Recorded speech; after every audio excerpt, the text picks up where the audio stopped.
content of this podcast is produced for entertainment purposes only and is for informational and educational use. It does not constitute financial or investment advice. You should not make any financial decisions based on the information provided without consulting a qualified professional.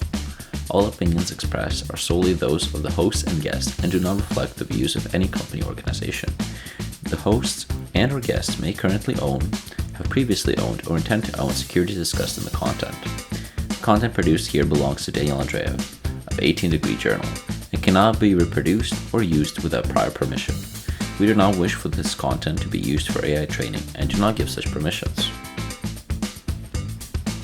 Memo 2025 Read Books Reflection. So, hey guys, welcome back. Today we have a bit of a different piece. You might by the title might be thinking it's a yearly reflection, but not quite there. But I'll get to that in a second. So I've been slowly ramping up and writing a bit more consistently, so you may start getting a little bit more inflow of articles into your mailbox, and my apologies for that. However, even though I'm starting to produce more content, that doesn't necessarily mean that there's a positive correlation with the quality of my output. So my goal has always been to build in public and learn in public. So if you have any feedback or suggestions, I will be all in ears. So there's only so much I can decipher from all the visiting data and interaction data I have on the platforms. So please reach out if you have anything you want to add. Today, as I said, it's a bit of a different piece. We're doing not a yearly reflection per se, but that is going to come. That's going to be sometime in the next month or so. We're going to release that. Considering last year, I released the yearly reflection in, I believe, March. Will be a little earlier this year, and it just gives me a little more time to process my thinking. Regardless, today's is more of a reflection of the books I've had a chance to read over the year, and just a few comments on them. So maybe it'll be helpful to you, what you might be interested in reading with some of these. So according to my Amazon Kindle app, I've read an impressive notebook, a total of 97 books this year. And this would include any audiobooks or physical books I have, because once I finish reading them, usually I have PDF notes that I take on my Kindle, or even a few pictures that I then just, transfer over to keep track of what titles. So then I can track, I've read this book in February or in March, had these kind of ideas and see how they progress. However, as flattering and as amazing that number is, I have my suspicions how accurate it is, and I do believe it's inflated. I went through the list of the books, and I wouldn't count some of them, and the others I think I counted twice, so I would probably say about half that was read. Even that is impressive, but we got to be more transparent here. So not to dwell too much on the number, I'll just accept it as face value, maybe a little bit of flattering from the Kindle app or motivation to read it. This is a year of projecting good vibes, so let's not complain.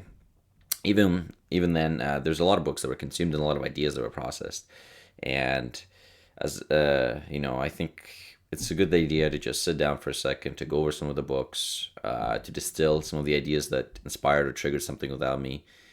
And maybe, before turning the next page for the next year, highlight what this year was about, what influenced this year, and what I should come back to. Because I believe even now when I'm reading books, there's different ideas that stick out to me at different times. And it's impressive how much it influences you to just write down what you thought at that moment and see your growth or see how your perspective has changed. So I didn't write a full summary for any of these books. I think Goodreads will do a way better job than I could ever do. I didn't try to spoil the content, didn't go too much detail, just one or two sentences. What resonated about me, why I would read it again, or what really struck out for me. Initially, when I started this list, I thought, I'll get 3 books, call it a day. That list will expanded to 4, then to 8, and now that I'm finished, it's about 10 books, only 10 books, with 5 honorable mentions, so forgive me for that, but it's very hard to narrow it down, especially since a lot of books had different impacts and different ideas stick out, and a lot of them are similar by topic, so I had to cut them out. It took quite a lot of time to process what to choose. Before we go on, quick disclaimer and disclosure, I attached the books below. There are links, and you can find them in the article, you find them in the description. These links are affiliate links, and to no cost to you, I will get a commission if you do buy through those links. Just wanted to be transparent. Any money earned on those commissions will be spent on furthering improving 18 Degree Journal. However, don't feel pressured. If at any time, if you want, you could just highlight the title, right click, go on Google, and you'll get a normal bookstore link for some local or an Amazon link with nothing tied. Just want to be transparent so you know that they are affiliate links. I'm just trying out the function. I'm curious how it works. And yeah, so here we go. So my first section, I kind of broke the books into three sections, and with very, we'll call it, weird titles. So the first section is called Thought-Provoking and Ones I'm Planned to Reread. And this section is about, as the title says, books that I really liked, I want to reread, that had a great impact on me. They don't necessarily follow a theme, they're just timeless impacts, or to answer some of the questions around the world that I have. Last year, I would have said that what I learned from investing from Darman would have topped the cake as it transformed the way I think about long-term compounders. This year the list is a bit more mellow, but I believe that all books are equally as important. So the first book is by Christine Grind. It's The Lost Bank. I think The Lost Bank was by far the best book I read this year. Most definitely the most memorable and my most favorite. I had no doubt I will return and reread this masterpiece, and I vividly remember finishing this book thinking that everybody should read this, especially if they're going into finance. Before I rave on about the book, let me set you some context. This book is a bibliographical account of the Washington Mutual, also known for short as Memo. For those not familiar, Waymo is the biggest bank failure by asset size, so still to this day.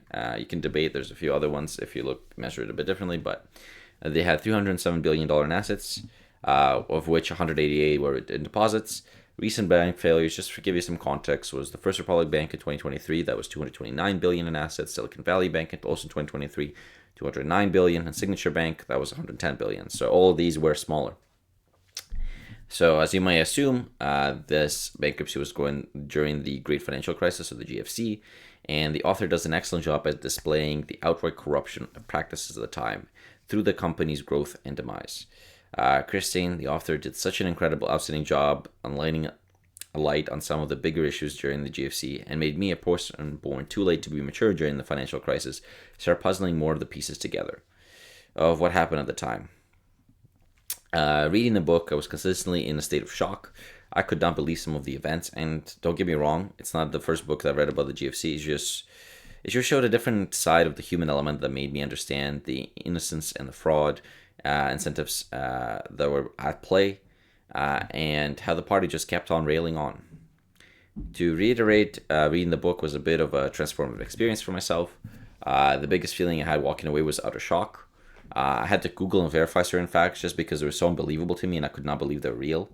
I think anyone interested in the GFC or financial in general should take this book for a spin. It really highlights a lot of the human qualities that run through these stories, and also the mass fraud, incentives, and other issues that are in play. Another fun fact, those that read Logic, my write-up on Logic would know, but KKR in 2013 actually bought the NOL shells from Waymo's that sprung from Waymo's ashes and made, we'll call it, a decent profit. So the next book on the list is Buffett's Early Investments by Brett Gardner. Following other managers and reading their letters or tweets, I guess X's now, not sure what the new term would be, would notice this book is receiving a lot of high praise, but how could it not? Brett did an excellent job distilling some of Buffett's early investments with so much detail as he could find, and setting the stage for us readers to get the best understanding we can. I think it's a timeless piece of work, and demonstrates a lot of the rigor and work that went into Buffett's early career. Personally, I finished it, realizing that without hindsight bias, I'm not sure I would have invested in everything that Buffett, the way he saw it, but I got tremendous value reading it and thinking some of the ideas through. I bet I will get to reread this timeless piece a few times over the next few decades and have different conclusions from that. The next book, kind of following the same sort of lines, it's Buffett's and Munger's Unscripted, 3 Decades of Investing in Business Insights from Berkshire Hathaway Annual Shareholder Meetings by Alex W. Morris. And of course, again, if you follow in the same circles, you would notice this book. I believe Monish Pabrai gave this book to everybody in his foundation, so it was trending on LinkedIn at one point. Truthfully, how could this book not? It's a synopsis of all the Berkshire Hathaway meetings, at least those that were from the CNBC archives, distilled by each theme and topic. Using this book as like a real-life shortcut. You have an idea, you're pondering, you're thinking, you scroll through the chapter, read the message, write some notes, and then you have years of experience guiding your thinking. Hopefully not introducing too much bias. Again, I imagine myself continuously scrolling through this book for wisdom and advice. The last book from the section is The War Below, Lithium, Copper, and the Global Battle for Power of Our Lives by Ernest, I'm going to butcher his last name, Schreinder. I think growing up in this generation, there's been many pushes for a greener earth and of course with good reason. Sometimes these ideas of just focusing on how to reduce the impact on the environment, kind of like wearing glasses with blinders on them, leads us to forget how our world is actually built and works. This book, along with a very fitting book title of a different book I read, How the World Really Works, helped me grow an understanding of how different materials and elements are necessary for a world, which countries produce them, and the geographical applications of them. I think this plays really good into the tunes because towards the end of the year, China started putting bans or export controls on precious metals, and understanding how this importance impacts us. What happens with the US technology becomes really critical. Fantastic book. A lot of ideas resonate. I'm not sure if I'll reread this many times in my life, but I do think a lot of the ideas in the book are timeless, and I would highly recommend it. The next section, I kind of call it China-related readings and expanding horizons of understanding. Again, I wasn't really sure what to call this section, but we'll stick to the name. This year, I got the pleasure of taking a trip across Southeast Asia. Following Peter Lynch's advice, I always try to keep an eye out for businesses and look them up later, much to the dismay of those around me.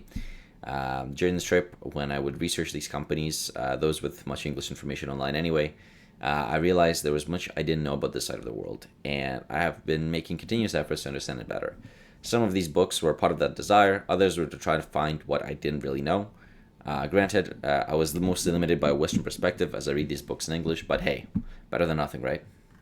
So the first book, Apple in China by Patrick McGee.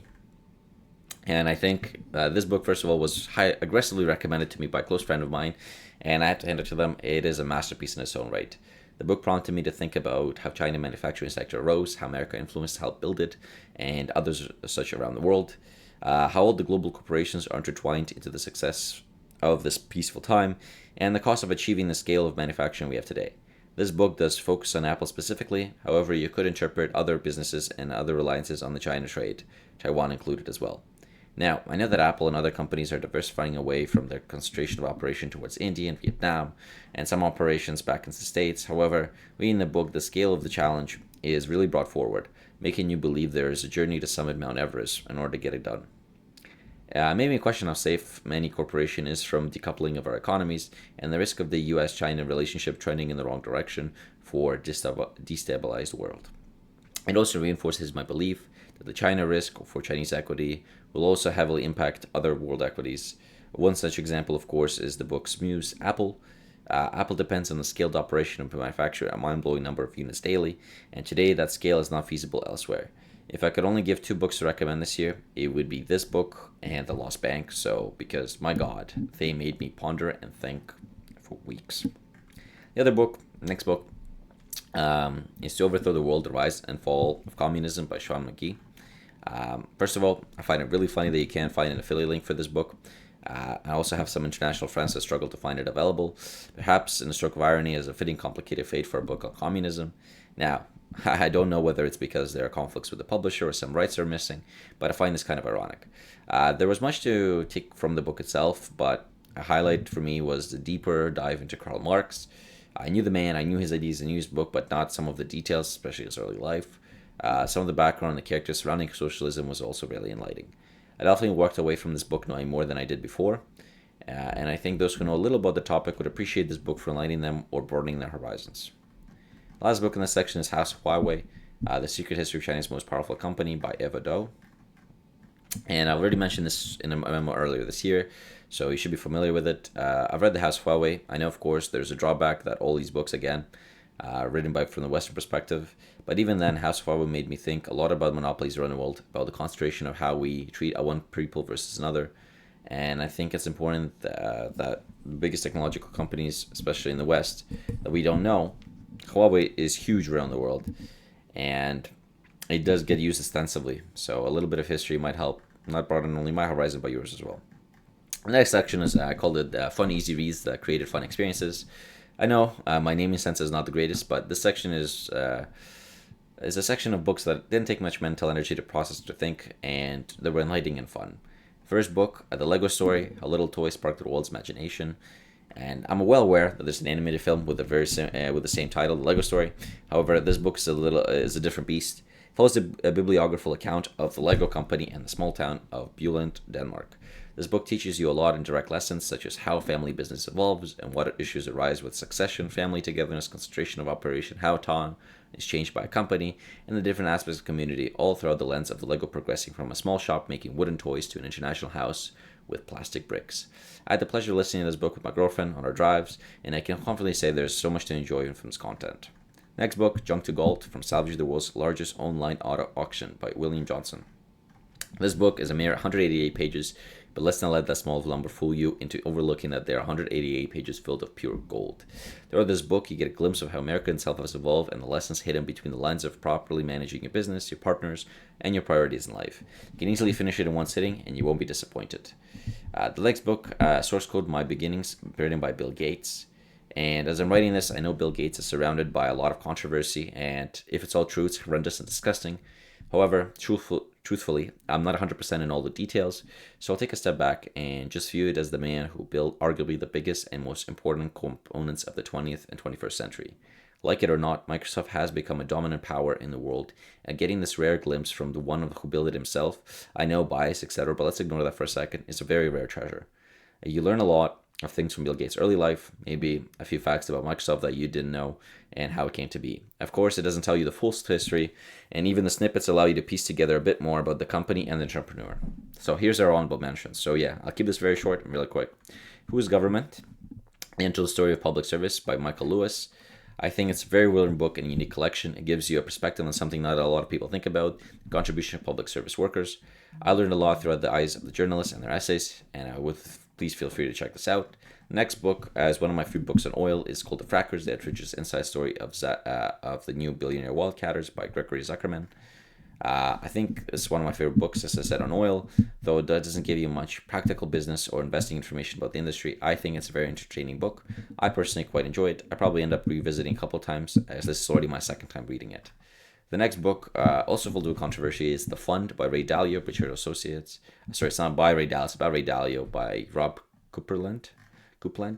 I think The Fund was a masterpiece in the sense that it kept me captivated reading the whole book. For those who have seen Ray Dalio's videos or read the other books, you will find this very interesting, as it's a critical viewpoint of his enterprise from the perspective of journalists and former employees, perhaps revealing the dark side of many of these hedge funds. And the last book, The Man Who Knew the Life and Times of Alan Greenspan. Actually, I lied, it's not the last book. This also is a fascinating read. I don't think about the Fed chair as much as we do other stars of the finance world. We do always follow the policy, but I think learning a bit about the man who arguably contributed well, whose various policy contributed to much of what happened over the past 30 years, and about the consequence and conclusion of his actions could be quite enlightening. And I promise, last book, Revenge of the Tipping Point, by Malcolm Gladwell, was also a fascinating read. I think those who are interested in statistics and those who read Malcolm's other books will find it quite fascinating. It will be another great addition to the repertoire of examining some of the pitfalls of social engineering. So my last words this year, some fantastic books, many of which I have not mentioned. With each year, it feels like my reading list keeps expanding, and I'm slowly starting to the endless ends of the abyss of what to read next. Not that it's necessarily a bad thing, just that many choices and so little time. It does feel like I'm slowly making progress building upon my foundation as well as expanding as I accumulate more ideas and facts to ponder over.